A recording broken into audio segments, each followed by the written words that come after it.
Tehrandan Moskvaya böyük jest, lakin bu jest haqlı olaraq Amerikanı qəzəbləndirəcək. Gündəm xəbərinin efirində 24 aprel tarixində və bir məlumatı diqqətinizdə çatdırırıq. Hörmüz boğazında Rusiya gəmiləri üçün güzəşt olacaq və Tehran rüsum qərarlarını dəyişir.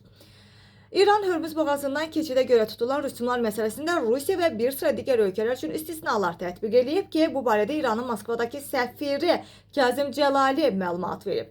Gələcəkdə nə olacağını bilmirəm, lakin hazırda Xarici İşlər Nazirliyimiz Rusiya kimi dost ölkələr üçün nəzərdə tutulan istisnaları işə salmağa çalışır deyə səfir açıqlamasında bildirib. Xatırladaq ki, aprelin 6-sında İranın Hörmüz boğazından keçid üçün tətbiq etdiyi rüsumların dost ölkələrin gəmilərinə də şamil olunacağı bildirilib və bütün tankerlər üçün ödəniş tətbiq edilməsi qərarı Amerika və İsrail ilə yaşanan bütün münaqişə zamanı dəyən zərərlə əlaqələndirilir də təbii ki, Tehran bu yolla hücumlar nəticəsində yaranan itkiləri kompensasiya etməyə çalışırdı.